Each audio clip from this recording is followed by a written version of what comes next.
Hello, and welcome back to the Health Revival Show. When we used to say the food code, it had a better jingle, but here we Yeah. are. Yeah, I used to, I still mistakenly say the food code. Someone asked me when we were at the Power event last week in San Diego. She's like, "Oh, you guys have a podcast? What's it called?" I was like, "The food code." It's not called that anymore, actually. It's called the Health Revival Show now. It's hard to rebrand. Yeah, it's You're hard to so used to remember. things, saying certain things. Now I have something stuck in my throat. I'm gonna take a sip of my element tea. Yeah, we're doing a chocolate caramel element. So if you guys So follow us on Instagram, Mhm. first of all, you should know that we absolutely love coffee. We talk about coffee, we think about coffee, we text about coffee, but we don't break our rules around coffee Yeah. because I don't know. I mean, I'm not like a fast or slow metabolized. I feel like it Mm-mm. doesn't really impact It me. doesn't affect my sleep. I can drink coffee and go directly to sleep. Oh, yeah. Like I'm probably because I'm just immune to caffeine at this point that I have adapted negatively to the effects of caffeine. I was actually sometimes I like to have ChatGPT tell me what I know, but in different words. So Yeah. I put my genetics test into ChatGPT this morning and was like, I'm stressed and I don't tolerate stress well. And I'm very motivated most of the time and work too much. What is my neurotransmitter page telling you about that? And it was like, oh, girl. And I love how my ChatGPT talks to me like a person. Yeah. It was basically like, you go high low all the time because you produce dopamine really fast, but then you break it down and clear it really fast. And so you go through big, big motivation periods, but then you want to quit right away. And I was like, This sounds it's my everyday. Sounds right. I'd be curious what it says to me. I basically text Lindsay and Becca all the time, and I'm like, "Yeah, I'm dead on labs. Like, I'm dead in my touch."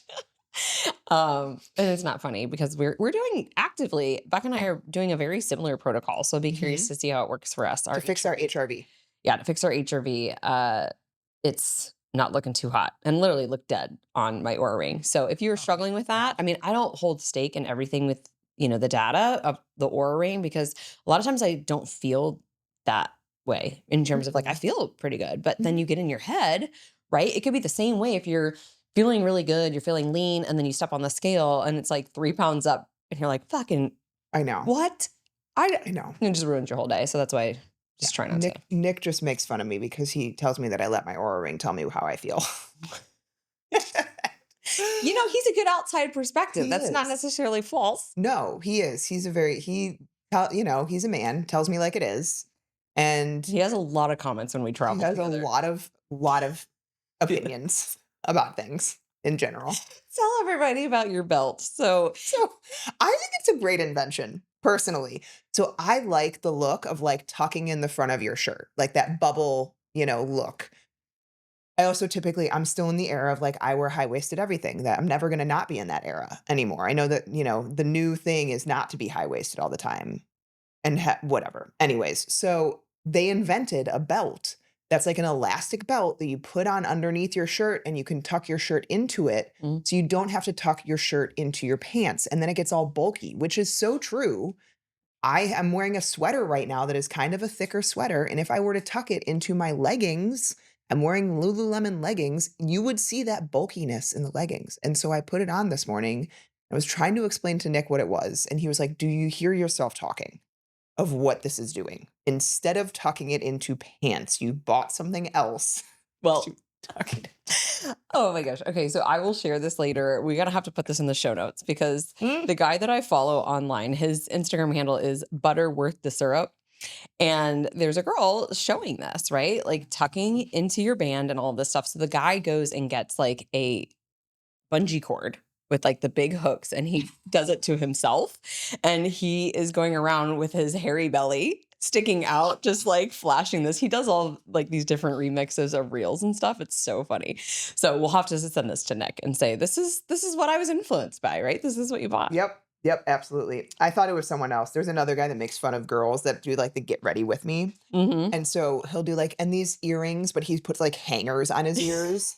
And he'll be like, and this designer dress, and he puts like a trash bag on, and it's hilarious. And he's not fit looking. So it's just like So I saw, and this is a comedian the other day. I have never heard of her or seen her before. She's a very large and in charge woman. And she is in the parking lot of Walmart and she's doing her fashion reveal. And she's like, this is an oversized muumuu that I bought at Goodwill. These are my Fila's from 8th grade with my high top socks that I've gotten at Walmart. You can find them in this section or whatever. It's hilarious. But yeah, she's a comedian. She like travels all over the world. Have you seen the girl that does the try on? I think I've sent them to you that does the try on of like Free People stuff. Yes. She's like, Free People basically dares you to see how attractive you are to make this awful outfit look still good. And so there was one outfit that she put on and she was making fun of herself basically. She's like, I realize I have a body type of basically the fucking Grinch. I remember that. It's so great. It's so great. So great. But anyways, I'm actually really excited about this purchase because I do this with most of my tops and it's very comfy. It's not like tight or uncomfortable. It's adjustable. And it was How much was it? $8 on Amazon. Great. So you know what? Anyways, I told Nick to not make comments about my fashion. Last time he did, he said, you look comfy. Comfy is not a word I want you to describe your wife as. That's just all I'm saying. Regardless of whether I feel comfy or not, or I went for comfy with this outfit, you do not need to tell me that I look comfy. Yeah. I am always sexy and beautiful to you. That is what I need from my husband. Art just has said to me before that I look like I was in college. He's like, what? Are you back in your college era? I'm like, okay, I get it. Anyways, we have a mashup today for you all, and I'm excited for this. We're gonna get a little fiery because it's Friday. We're gonna talk about the FDA removing the black box warning on HRT. We're gonna talk about should you get the flu shot, and then we're gonna talk about what to do post stomach flu, which these are 3 very different topics, and it should be fun. It's freaking cold here in Chicago, y'all, and we are just kind of having an afternoon of let's not do boring things. Yes. You know. Boring is sometimes needed. The science of boring is sometimes needed. And we do lots of boring things every day when we do research and listen to lectures and people that have very monotonous voices. There's a reason that really smart people typically also aren't really social people. Because they're not exciting to listen to. Except for Megan's husband. He is one of the smartest people we know. So social and hilarious. He needs to be a stand-up comedian. He does. So Megan is the head NP and director at Vital Med. She's also brilliant.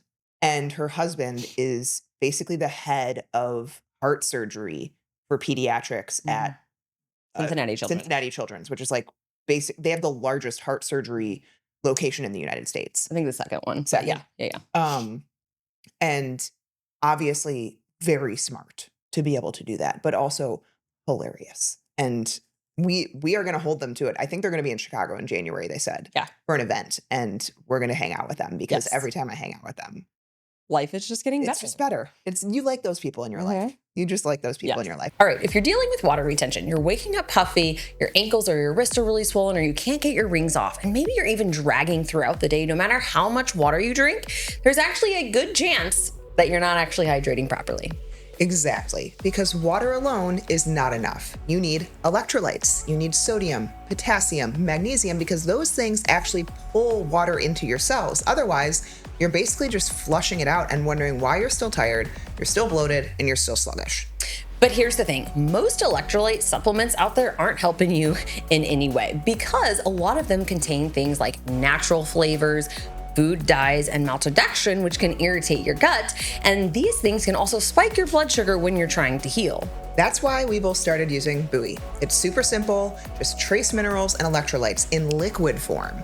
No flavors, no colors, no sugar, no sweeteners, and you squeeze it into whatever you are drinking. Water, coffee, tea, smoothies, you name it. And it's clinically backed by science too. So studies have shown that Buoy helps you hydrate better, 64% better in fact, and that's data coming from key blood and urinary markers, not just marketing fluff.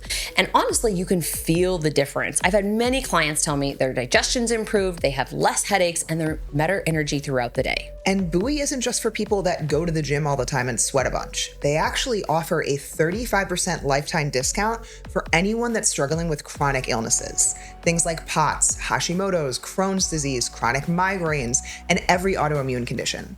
They're really committed to making better hydration accessible to people who need it most. I actually throw it in my coffee every morning because it's such an easy upgrade. You don't even taste it, but you're definitely gonna notice if you miss it. If you're tired of playing hydration roulette and want something that actually supports your body, you've got to try Buoy. It's honestly one of the simplest ways to feel better faster. Okay, back to hormones.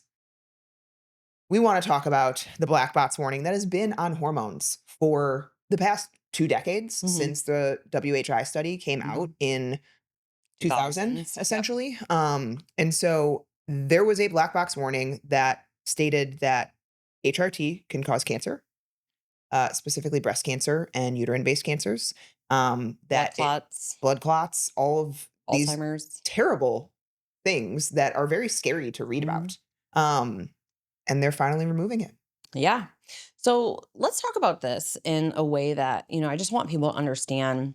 I made a reel about it this morning because I think this is a huge win. I think Dr. Mary Claire is really at the forefront of what's been going on regarding bringing the information nationally, right? She's been on CNN, Oprah, all these, uh, organizations and getting the word out there. And I really have a lot of respect for her. I just think with this, we have to talk about the synthetic versus bioidentical because we have gone and we've done extensive research and learned from some of the best people on this. And we know that synthetic hormones actually bring risk, especially after the age of 62. So we want to just help you understand because I don't think that many women, I've talked to several, and I'm sure you have even more, are on things like Pro and they think they're on HRT or they're on birth control and they think they're on HRT. And they're like, yay, yeehaw. Or as I shared a story, weeks ago by now, when we aired a podcast, I had a doctor tell one of my clients, I don't prescribe permetrium, but I'll give you progesterone. And I'm like, what? Or she said, no, I won't prescribe progesterone, but I'll prescribe permetrium. And I'm like, it is progesterone though. Like permetrium is the pharmaceutical name for progesterone. So then it just is really about educating you all and others in this perimenopause space and equipping you with this knowledge. So A, you can have the conversations with your doctors, and B, you can really make informed decisions. So I think this is a huge win, but I do think that they should keep the black box warning on synthetic Mm, yeah, HRT, I would right? agree. Be- So they're basically updating language Mhm. of the product, and removes references to the cardiovascular disease, the breast cancer, and probable dementia. So they are not seeking to remove the part about endometrial cancer for systemic estrogen alone products, which I don't totally disagree with. Especially oral estrogen Mhm. puts a lot of stress on the liver when it is not unopposed by progesterone. Right. And in general, estrogen is a pro growth hormone. That is part of how it functions. It has tons of benefits and things that I believe are necessary in that phase of life you need estrogen for, but when you do not have progesterone balancing the effects of estrogen, progesterone is kind of like the gatekeeper of estrogen. It keeps it in check. It keeps tissue from being too overstimulated. It keeps, these cysts and fibroids and cancerous cells and also fat tissue because your fat tissue can actually produce its own estrogen in a sense. And so if you're adding more estrogen on top of that, you can kind of get in this mess. But you can't I personally have seen problems with estrogen alone, and unfortunately, a lot of people are on estrogen alone Mhm. because they've had a partial hysterectomy at some point, or their providers don't believe in progesterone being needed after menopause when your ovaries are technically offline, right? Mhm. So if you are out there, one of the big thing that Liz and I really try to provide is I would dare to say unbiased view, because we have both seen all of the forms of hormone replacement therapy come into our practice. Mhm. We are not the ones prescribing only this because that's what we were educated on, or that's what we're getting money from, or whatever it is. Like I've seen what works and what doesn't work, and I've seen what helps and what causes more issues, Mhm. right? And it all comes back to are you healthy as possible going on to hormone replacement therapy? I think that's the biggest piece, but we can provide something from a completely unbiased Mhm. viewpoint Yeah. and truly just what we see with our clients Yeah. and, how they come in. Absolutely. And we've talked about our personal journeys, Mhm. going on progesterone postpartum for me. I mean, especially when you think about the rapid decline at birth, you're exhausted, you're so hormonally depleted. And for many women, they end up in a very depressed state. Like, Dr. Um, Rousier, when we were learning from him at WorldLink, was sharing different stories of women who would come into the ER saying, I can't handle this baby. I, can't handle my own life, like suicidal. And he would give them progesterone. And things would totally turn around. And so I think that the right time and the right place and the right hormone is very important. We can't lose the context of that in this conversation. But I want to read to you what the Health and Human Services actually has put out on their website, because for many years, decades now, right, people have been fear mongered into taking HRT because of that study that was not interpreted well. And so now they're coming out and saying that HRT is FDA approved, right, for the relief of all of these menopause symptoms that, again, for people who are uneducated in this, think that, oh, it's the season of life, it's my norm, it's me, I'm crazy. Like, women just become a shell of themselves and then they're suffering with all of these symptoms, right? So when we're looking at common things, hot flashes, night sweats, you could have vasomotor symptoms too, in terms of, like, we've seen everything from racing heartbeats and anxiety, symptoms due to changes in the vagina. We've talked about that immensely on this podcast. The vulva, urinary tract, the higher risk of UTIs because we lose integrity at the tissue without estrogen and testosterone, right? We're thinking just about a lot of symptoms in the body, especially osteoporosis. And so studies have provided evidence that starting HRT within 10 years of the onset of menopause, which is debatable when that happens for people, but there is some research and evidence around the age of 60, 62 is kind of like, you want to get on these things before then. You want to really smooth out this ride ahead of time and be proactive. That's what we talk about notoriously on our podcast. And even for us at the age of 37, testosterone and progesterone, finding that so valuable in our life, we can't be quiet about this, because I know that if I wasn't doing these things now, even though I'm doing a lot of other things to optimize my health, I could still run into issues, down the line that I don't have to, because I have this knowledge and this education. And then further, what the studies are showing is that the benefits here, reducing the risk of all-cause mortality and fractures. It's been associated with 50% reduction in heart attack risk, 64% reduction in cognitive decline, 35% lower risk of Alzheimer's. An analysis of 30 trials with over 26,000 women found that HRT was not associated with increased cancer mortality. In fact, women who start HRT before the age of 60 appear to have that decreased mortality risk. I can tell you firsthand, two very important women in my life, breast cancer happened post-menopause. It was not an estrogen driver, at that point in time, right? And Yeah. yes and no. There was a lot of metabolic issues going on there, poor Exactly. detox, a variety of other things.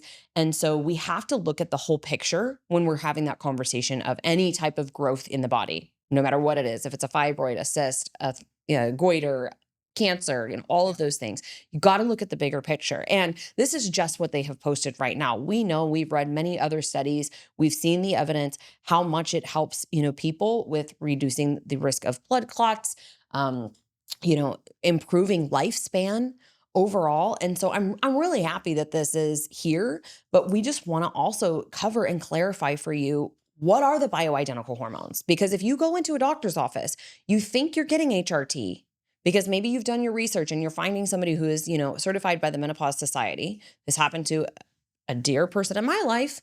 And I said, wait a second, this Prim Pro is synthetic. That's not what we asked for. So we want to give you those names, and I'll let Becca go through this of what you want to be asking for, what you want to get, and what you do not want to have, and what you want to stay away from. Yep. So if you want to be on true bioidentical hormones, the names that you will see are estradiol, E2, estriol, E3. Sometimes people will be on a Biest that has both of those in there. And then most estrogen creams for the face are estriol. Creams for the vaginal canal are typically estradiol. Micronized progesterone, the FDA approved form of that is Prometrium. Testosterone cream from a compounding pharmacy, or testosterone cypionate, which is an injectable form from a compounding pharmacy. I prefer injections for testosterone over cream, but I'll take cream if that's what the person's going to do and what they're able to get prescribed. Testosterone is not going to be covered ever by the FDA right now, at least. Or under insurance, because the FDA does not approve it yet for women, which is ridiculous. It approves it for men. Women have testosterone as well, but the FDA doesn't see the need for women to be on testosterone. So those are the forms that you want to look for when you are, getting the prescription from your doctor. Most estradiol patches are going to be bioidentical estradiol. And then what you want to avoid is medroxyprogesterone, which is also known as Provera, Prempro, or Premarin, which is a synthetic form of estrogen. It's made from horse urine, conjugated estrogens, ethinyl estradiol, or norethindrone, which is going to be basically birth control. So you need to be watching out for the types of things you are getting prescribed because your doctor may say, yes, this is HRT. Mhm. And if you trust them and then you get this, you are going on a synthetic variation of hormones. You're basically going on steroid hormones. And there are negative side effects to that that are very, very clearly documented. Inflammation goes up, digestive function declines, nutrient deficiencies happen. For a lot of women, you can get more androgenic based symptoms. You can have acne, you can have hair growth on the chin, you can have hair loss on the head, more androgenic alopecia type form. So I really I really encourage you to be an advocate for yourself and unfortunately say not to trust your doctors, but do your own research and make sure that what you are asking for when you go in that office is what you are given. Um, because unfortunately, still to this day, I think that a lot of doctors are not educated in this realm. And I mean, I love my OBGYN. She's very straightforward about it. She's like, that's just not what we were like. I wasn't taught about hormone replacement therapy and menopause. She's like, I Mhm. was taught about how to deliver a baby. I fault her at no point for that. Like, Yeah. that is what her expertise is. I trust her to deliver my child, right? Yeah. I do not trust her to help in perimenopause, menopause, hormones, weight loss resistance, Yeah. fatigue. They will prescribe antidepressants, they will prescribe anti-anxiety, Birth control. antipsychotics, birth control. Those are their tools. So, Yeah. unless you have an awesome OB, great. But just from the number of people we talk to, it tends to more likely not be the case. Yeah. And then I just want to wrap this section up with 3 rules around hormones. This is just what I have and talk about, and I love Becca's input here.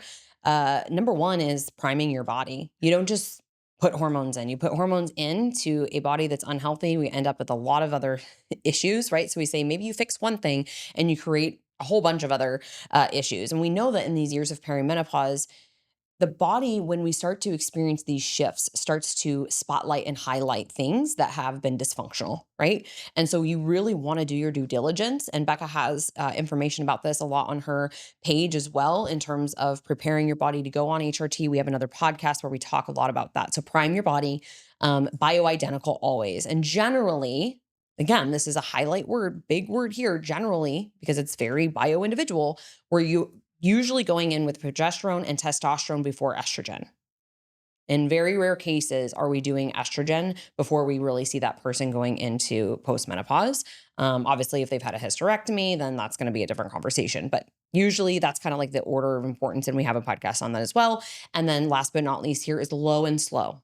Okay, so some people are really sensitive, while others are not. So the level that you need could be very different than the level that your friend needs, right? And when we have the conversation around progesterone specifically, Prometrium, the lowest dose that it comes is 100 milligrams.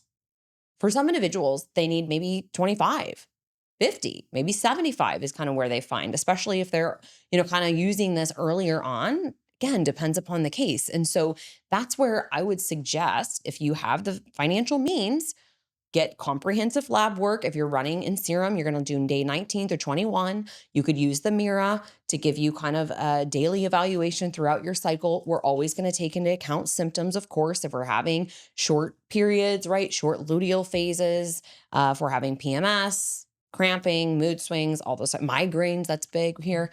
And then even further than that is maybe doing a urinalysis or a saliva analysis to get kind of this movie rather than a moment snapshot in time, because we have a lot of different pulses throughout the day of our hormones. And when they draw that, that might not be really a great average for you. You could catch it high at 9 o'clock in the morning and very low at noon. So Mhm. I think there's a lot of things here, but those would be kind of my 3 rules around hormones. I guess maybe 4 with the testing in there. But I really just think that so many women, especially as this continues to come to light, will see that's check the box. That's me. That's me. That's me. That's me. I need hormones. And then they're not doing the priming. And then shit hits the fan. And then now they're not using hormones because they're like, well, the hormones made everything worse. Even though they do need them, they just needed them to be introduced in a different way. Yeah, yeah, and I have if you go to our website, fitmom.co, resources, I have HRT decoded, it's $3, and I have my 10 commandments of HRT, I have all the different forms of HRT and the typical starting doses that people go on with those forms, and the big 3 things that I think need to be evaluated prior to going on them. I think you need to look at your detoxification abilities, you need to look at your gut health, and you need to look at your metabolic health. Mm. Because if those three things are not going great, you're going to go on HRT and everything's going to get worse, which we don't want.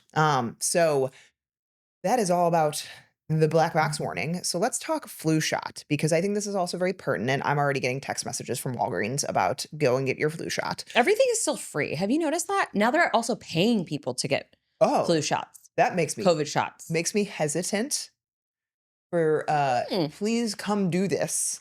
I don't know. So we're going to try and give you the data. Like, yes, we have our opinions. I'm going to try to keep my strong opinion out of this. But let's talk about the data. So, how are the flu vaccines based, right? Every year, the WHO, the World Health Organization, holds meetings. They're 2 times a year. And they predict which influenza strains will circulate in the upcoming flu season, which also, like, what do you, Maybe because they maybe have because they influence. released them. I'm Do just you have kidding. I'm influence? kidding. I'm kidding. I'm not kidding, but okay. Boil that off. Just They kidding. analyze surveillance data from 100 countries, 100 plus countries, which strains are rising, and then the antigenic drift trends, so like small mutations in virus proteins.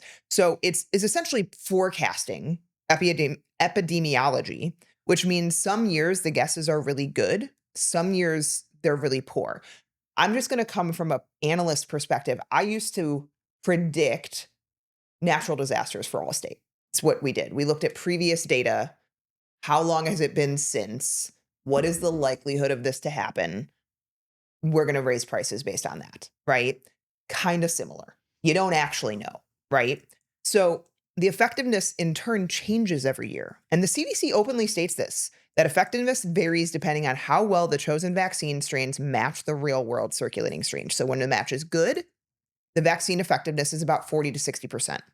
That's good. When the match is not good, effectiveness can drop to 10 to 20% or lower. So in 2018, right before COVID, a study showed a low match for the H3N2 strain, and there was only 25% effectiveness that year. One in four. That it was not even preventative. It's not that you completely don't get the flu. It's that maybe if you get the flu, the symptoms are going to be a little bit less intense, right? So they do not prevent all infections. Even in high match years, the flu vaccine does not completely block infection because 1, influenza mutates quickly. 2, immunity wanes within months. And 3, some strains circulate that were not included in the vaccine. So they reduce the risk of the flu illness, but they do not prevent all illness.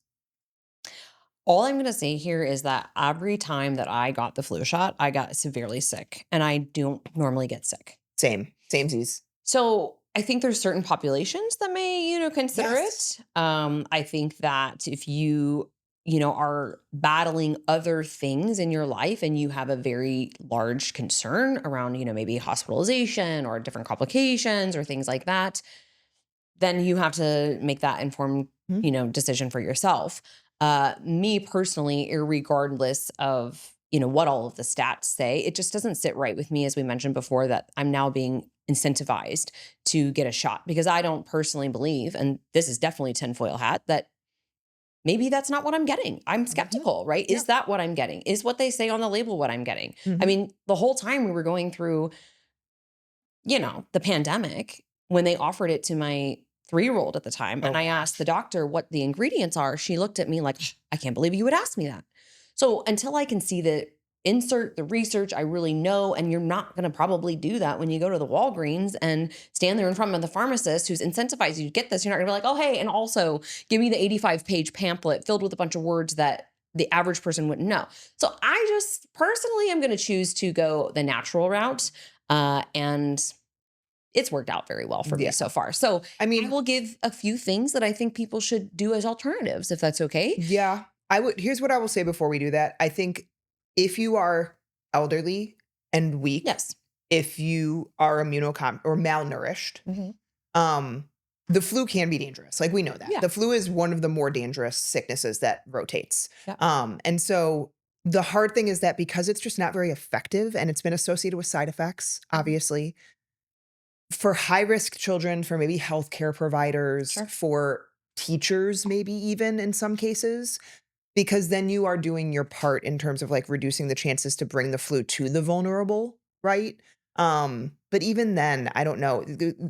Oh, if you do always insist that you get the single dose, which is mercury free, the multi-dose flu shot has 25 micrograms of mercury. So that is pure poison. I don't like any vaccines that are multi-dose. I don't like that at all. I think that we know that vaccines have not been studied in multi-dose. They've been studied in isolation. Mhm. But then, oh yeah, I'm going to put 5 different vaccines together for this 6-month-old. Let's see how that goes. I don't agree. Mhm. So yeah. Yeah. Anyways, let's talk about. Yeah, I think that you got to know what you're putting in your body, and again, for most people, they're not going to take that extra step of really looking at the pamphlets and what they're getting. So, just the inserts is a great resource here if you'd like to learn how to understand what the inserts are actually saying, because most of the time they try to make them in a way that you can't. Here's a few things that I would be doing and that I do every day. We know that vitamin D deficiency is about 80% of our population, whether they meet the insufficiency or deficient category. So I would be equipping myself throughout the winter season. Here in the US, or excuse me, in the Midwest, we are not getting sunlight, right? Especially in the winter time. It's gloomy here and you just don't get the same effect. So vitamin D3 and K2, we also saw this in COVID. There's a lot of research to back many, of those who unfortunately lost their lives and really struggled with severe COVID cases were vitamin D deficient. Vitamin C, I'm going to give the caveat here, for some individuals, if you struggle with, certain types of mast cell activation or hemochromatosis, you got to be careful with this. But we know that vitamin C is a great immune system support. I personally take the Camu Camu every day, but you can get this in different citruses, right? Aerocol cherries, those types of things. Zinc, and the thing with zinc is that you need to be proactive with zinc, all right? Because when you're sick, it's not really super helpful. Just like when you get a cold sore, it's not really super helpful to take lysine. You already have it here, it's already active. Those two things are more on the preventative side. So zinc can be very helpful. You can, of course, keep things that we do in our house, fermented honey with garlic, elderberry, you can things, ginger, turmeric, garlic, NAC liver supports here, right? Continuing to think about feeding your gut microbiome, probiotics, fermented foods. We know that's where a large part of the majority of your immune system lives, right? In your gut. And thinking about hydration and electrolytes, obviously washing your hands and taking good care of yourself, getting enough rest, getting sunlight when you can, getting exercise and getting movement. So that's how you really build a strong and resilient immune system. There are some things in terms of, pre and probiotics that we've talked about in our cold and flu season guide, as well as our pre and probiotic blog, essentially, that we have that can be very helpful. So you can reference those again through our website or through our content on, Instagram, the Poop Queen, the Hormone Queen, those places. So, to every person, they have to make their own decision, but I think you got to weigh the risk too and kind of make the decision that sits right with you. Mhm. All right, let's get into the last thing here, which is post stomach flu, Oh, or just, I would even say a sickness here that have mhm. left you feeling queasy, nauseous, not able to eat a lot, like you just didn't have that appetite. Yeah. It doesn't necessarily have to be that you are like having vomiting and Vomiting, like yeah. diarrhea and things like that. Well, a lot of sicknesses leave the GI system really inflamed and irritated. A lot of sicknesses, even not a stomach flu, can give people diarrhea or constipation. And so I think these would be helpful in all of those senses because, as we know, the gut is the house to a large portion of our immune system.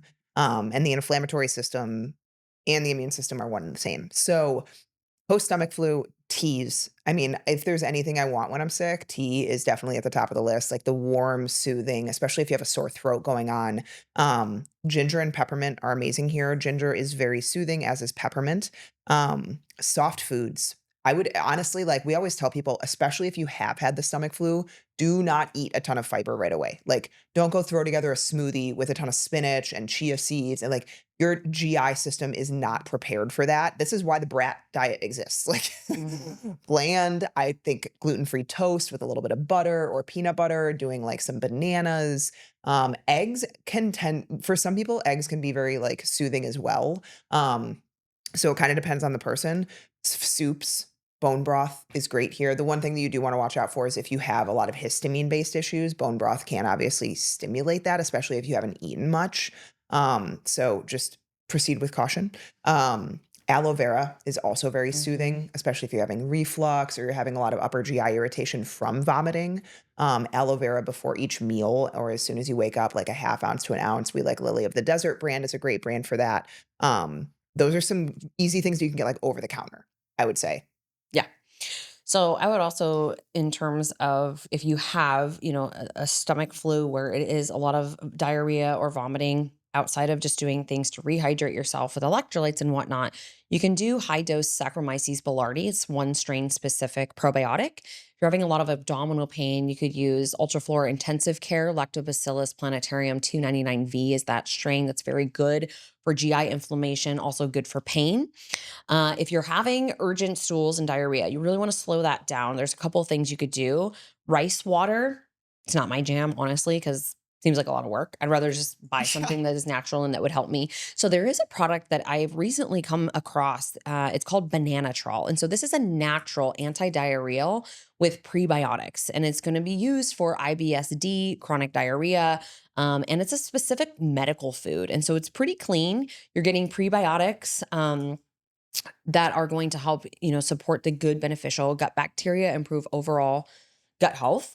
That also is going to promote fluid reabsorption in the colon. So that would reduce the watery diarrhea. Then you're also getting banana flakes in here. So when you talk about like resistant starches, green bananas, banana flour, that can all be really good. But inside of this, they're using a proprietary blend of dehydrated banana flakes, which solidify the stool without causing constipation. So you can add this and even use this for kids. You can add it to, juice or water, oatmeal, applesauce, a really nice product that you could go out and look. And then there's another one that I've looked at too called Ibutrol as well. So those are a couple of options because we know that diarrhea is not fun. Neither is puking, you know? So suck on ginger lozenges or things like that. And then I would really support with immunoglobulins. So we like Bloat Ease Pro. If you are, unfamiliar with our content, that is made by a company called New Ethics. You're going to get the most servings for the price point there.